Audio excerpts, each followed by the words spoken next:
Hello friends, welcome again on my YouTube channel.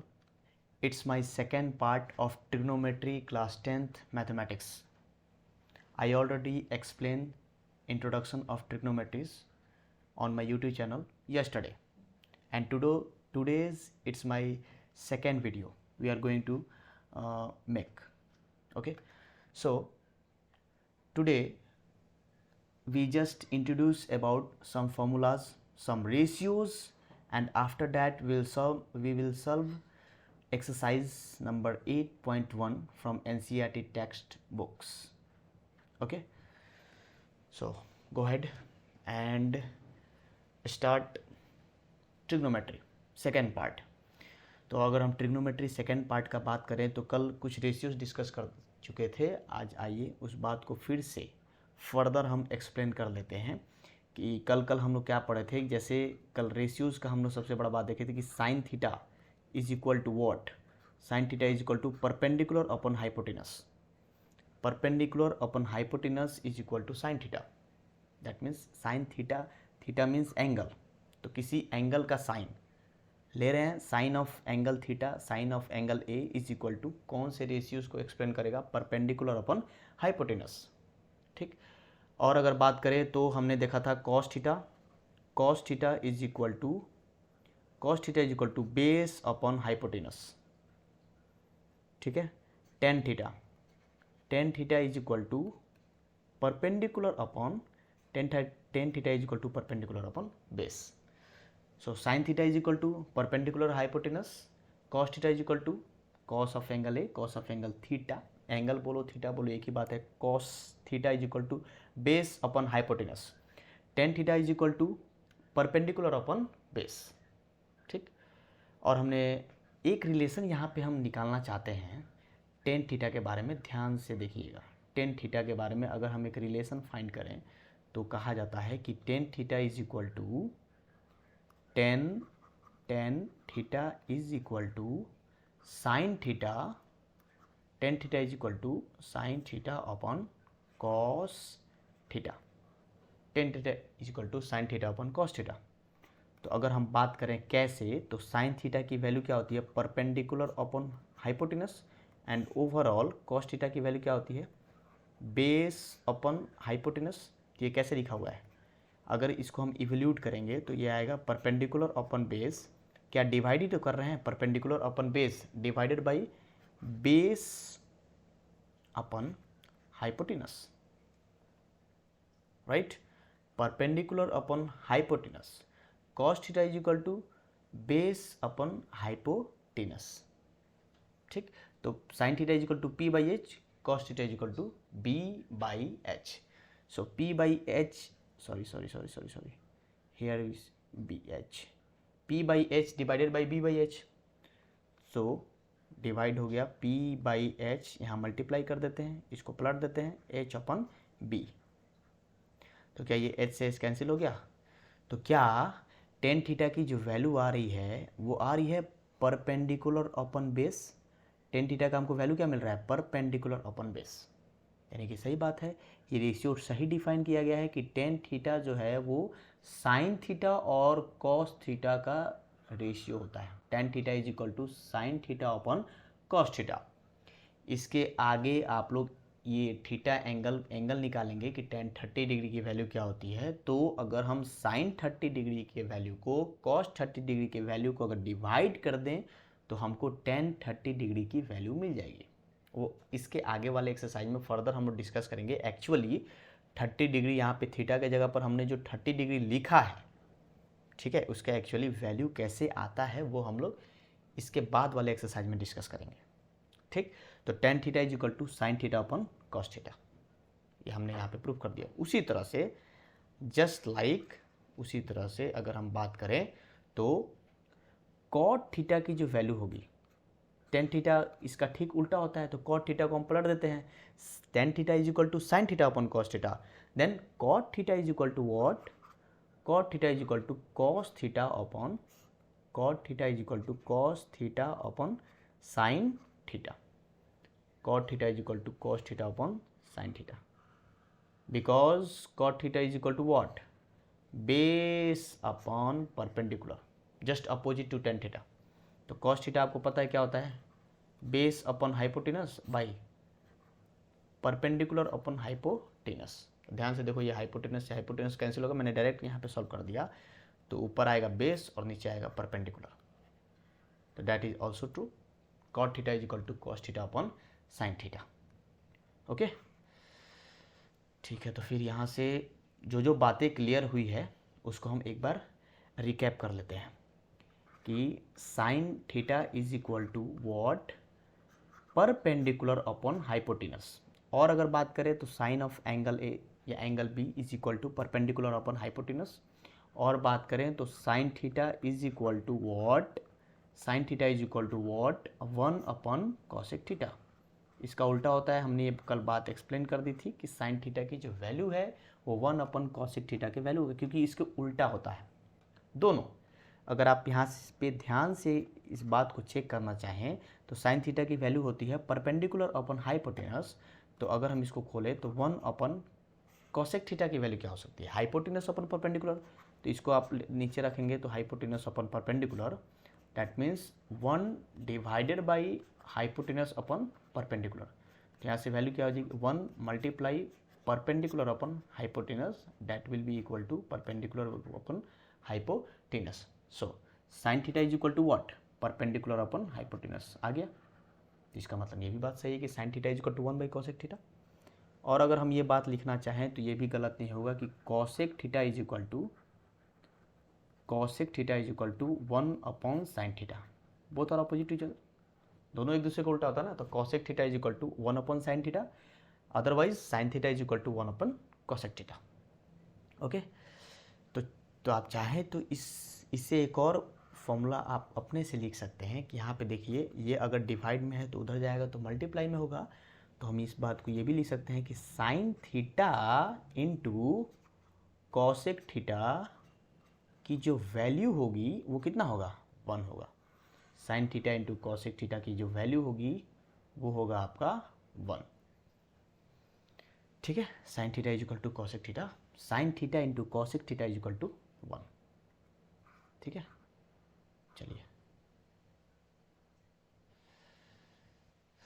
और लिखना चाहें तो आपको पता है कॉस थीटा, तो cos theta is equal to what, base upon hypotenuse.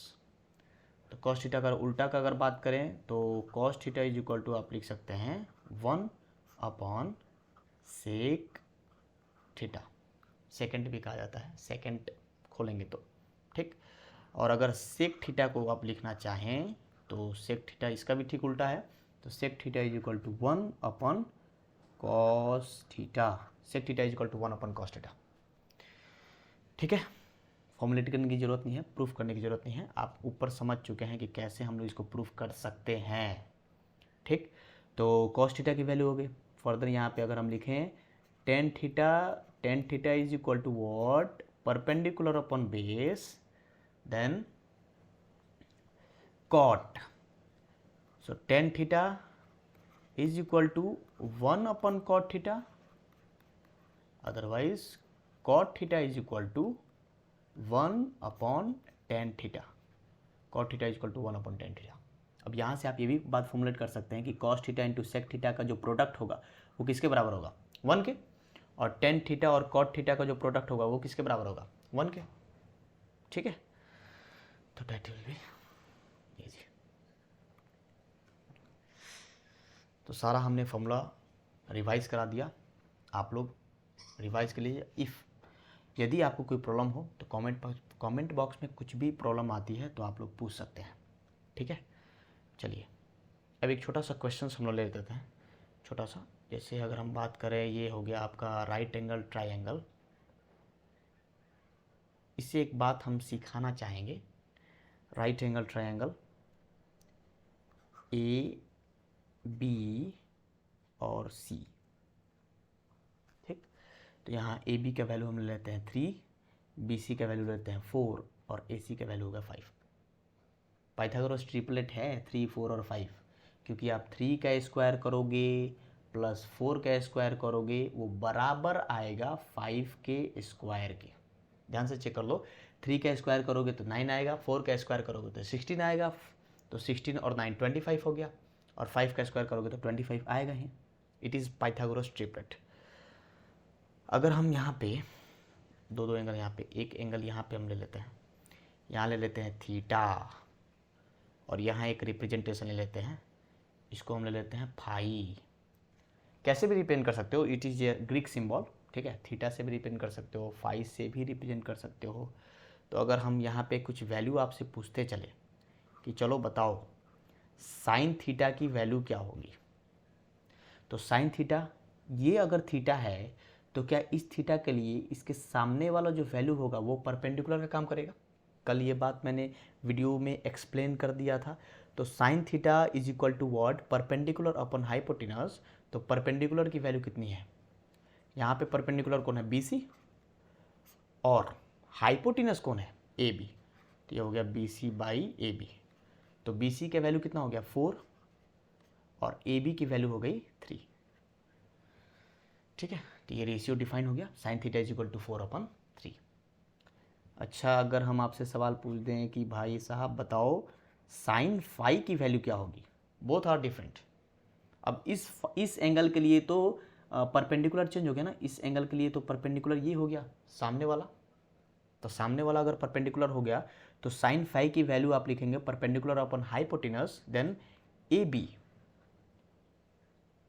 एक मिनट, कुछ गलत किए हैं क्या, sine theta is equal to perpendicular कौन हो गया, sine theta is equal to perpendicular हो गया BC, और हाइपोटेनस AB नहीं होगा, सॉरी AC होगा ना, हाइपोटेनस होता है perpendicular, AC is the longest side, ये AC होगा, सॉरी। तो यहाँ पे आपकी जो वैल्यू होगी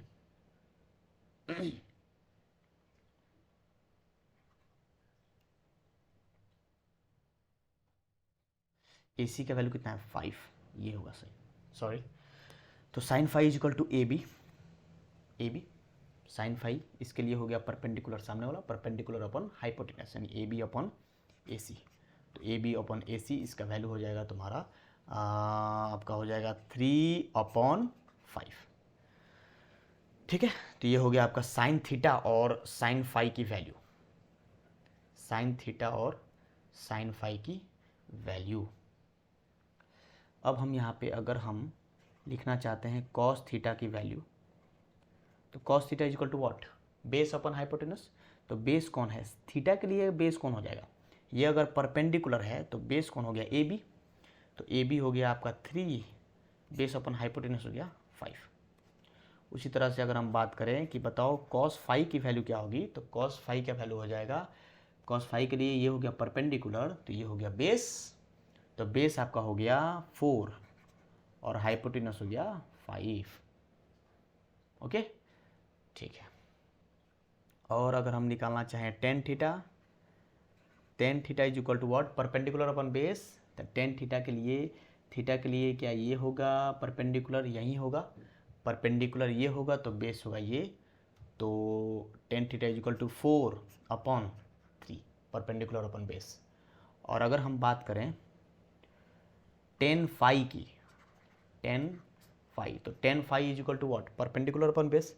तो टेन फाई, ये अगर फाई एंगल, यहाँ फाई एंगल के लिए रिप्रेजेंट किया गया है तो ये 5, तो tan phi is equal to perpendicular, इसके सामने वाला ये साइड हो गया परपेंडिकुलर, तो परपेंडिकुलर अपन बेस, तो ये हो गया आपका 3/4। तो दीज आर सम एग्जाम्पल्स। तो एक ही एग्जाम्पल लिए और सारा चीज़ हमने एक्सप्लेन कर दिया, ठीक है, no doubt, no doubt, easy. चलिए एक और बात अगर हम कुछ समझाना चाहें, ठीक है, तो ध्यान से देखिए, एक बात अगर हम समझाना चाहते हैं आप लोग को, अगर ये एक राइट एंगल ट्रायंगल है, ठीक, और ये एक राइट एंगल ट्रायंगल ले लें,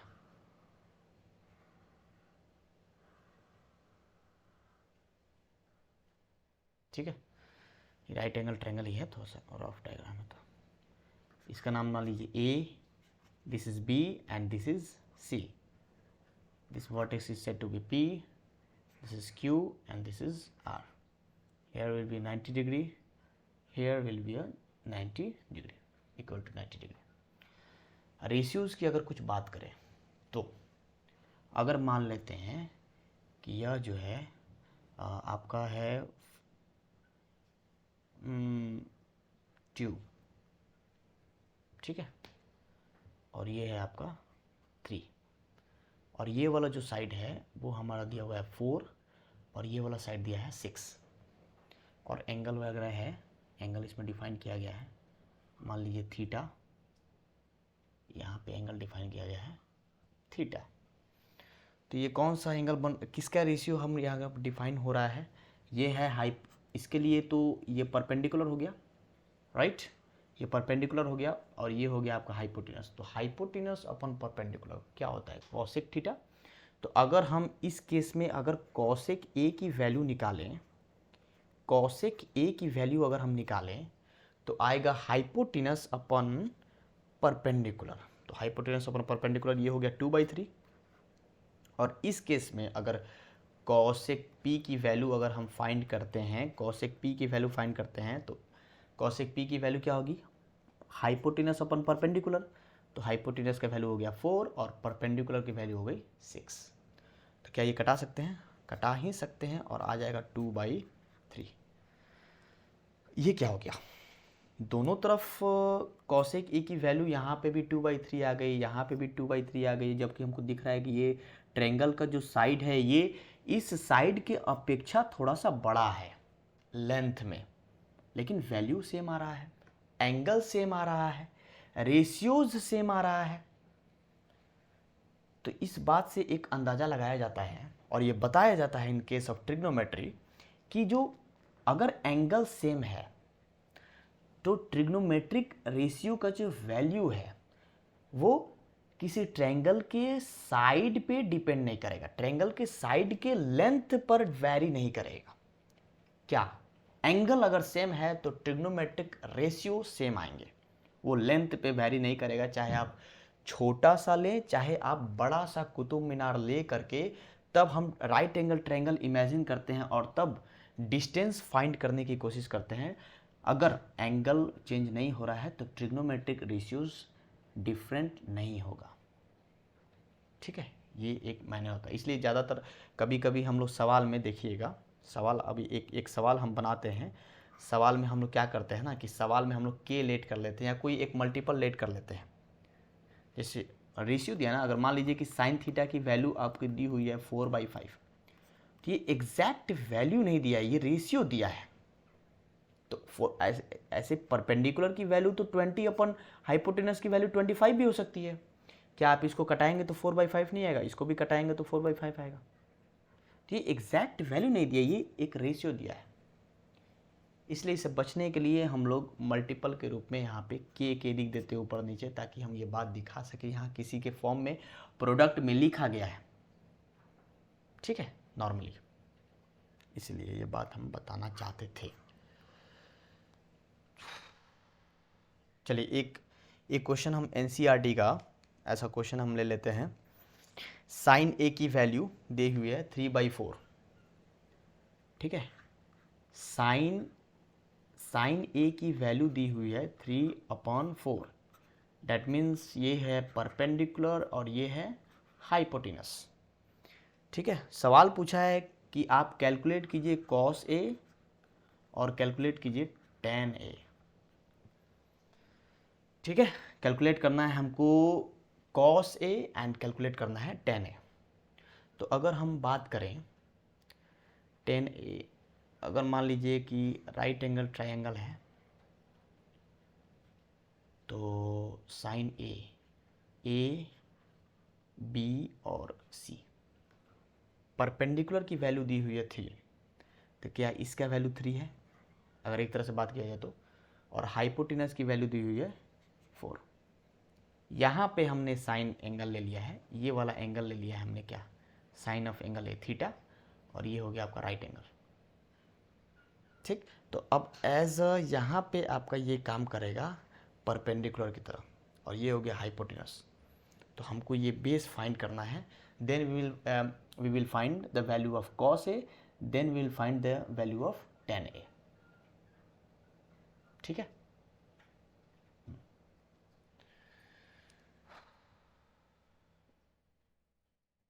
कैसे फाइंड करेंगे? पहले तो आप ये काम करो, बेस निकाल लो। बेस यहाँ पे परपेंडिकुलर की वैल्यू क्या दी हुई है? 3k, और हाइपोटेनस की वैल्यू क्या दी हुई है? 4k। के क्यों लगा रहे हैं आपको पता है ना, it is just a ratio. तो बेस अगर हम फाइंड करेंगे तो base is equal to what? H square minus P square. Base is equal to under root H square minus P square. तो एच की वैल्यू क्या हो गई यहाँ पे? एच की वैल्यू है यहाँ पे 4, तो 4 का स्क्वायर माइनस परपेंडिकुलर की अगर बात करें तो परपेंडिकुलर की वैल्यू है 3, तो ये कितना होगा? 4, सॉरी यहाँ पे है के है ना, के रखेंगे ना, तो ये कितना हो जाएगा? अंडर रूट 4k का स्क्वायर कीजिएगा तो कितना आएगा? 16k square minus 3k square का हम 3k का स्क्वायर करते हैं तो आ जाएगा 9k स्क्वायर। ठीक है, अब सब्ट्रैक्ट कर लो। 16 माइनस 9, तो 16 में से अगर हम 9 सब्ट्रैक्ट करते हैं तो आएगा 516 7। अब रूट नहीं, रूट रहेगा क्या? हाँ रूट तो रहेगा, रूट रहेगा क्योंकि इसका वैल्यू नहीं आ पाएगा। रूट 7 का वैल्यू हम फाइंड नहीं कर सकते हैं। ठीक, रूट 7 और के स्क्वायर, एक चीज़ हम रूट से बाहर निकाल सकते हैं, एक चीज़ हम रूट से बाहर निकाल सकते हैं क्या? तो अगर ये है 7 इंटू के, तो के तो बाहर निकल जाएगा ना, एक ये तो के दोनों मिल रहा है बाहर, स्क्वायर मिल रहा है तो बाहर निकाल देंगे, तो इसकी वैल्यू हो जाएगी के रूट 7। ये आ गया बेस का वैल्यू। के रूट 7 लिखिए या रूट 7 के लिखिए, एक ही बात है। ठीक है, आप रूट 7 के भी लिख सकते हैं, बाहर में के है, रूट 7 के इसका वैल्यू आ गया। Is that clear? तो क्या आप यहाँ से किसका किसका वैल्यू निकालना है? कॉस ए और टेन ए। तो कॉस ए और हमको टेन ए निकालना है। तो कॉस ए की वैल्यू क्या होती है अगर हम बात करें तो cos A is equal to base upon hypotenuse, और बेस की वैल्यू आई है रूट 7 के अपॉन हाइपोटेनस की वैल्यू क्या दी हुई है? 4 के, तो 4 से के कैंसिल हो गया, कॉस ए की वैल्यू आ गई रूट 7 अपॉन 4। उसी तरह से 10a निकालना चाहते हैं तो 10a की वैल्यू होती है परपेंडिकुलर अपॉन बेस, तो परपेंडिकुलर की वैल्यू है 3k और बेस की वैल्यू हो गई रूट 7k, तो k से k कैंसिल हो गया, 10a की वैल्यू आ गई 3 अपॉन रूट 7। ठीक है, अब आप चाहें तो इसको रेशनलाइज कर सकते हैं, आता ही होगा रेशनलाइज करने, रेशनलाइज करने आता ही होगा, रेशनलाइज करने अगर 3 अपॉन रूट 7 आ रहा है तो ऊपर नीचे दोनों तरफ रूट 7 से मल्टीप्लाई कर लीजिए, तो इसकी वैल्यू हो गई 3 रूट 7 और इसको आप रूट 49 यानी कि 7, ये आंसर हो गया। तो हम लोग कॉस ए की भी वैल्यू निकाल ली और 10a की भी वैल्यू फाइंड कर ली है। ठीक है, so for today it is enough. In next video we will discuss about we will discuss some questions from exercise number 8.1 from 10th class NCERT mathematics book. ठीक है, आज ही बोले थे बट आज तो हम लोग कुछ और बातें भी डिस्कस कर लिए जो अच्छी थी। अगेन हम लोग नेक्स्ट वीडियो में ये सारे बात को डिस्कस करेंगे। ठीक है, मिलते हैं कल।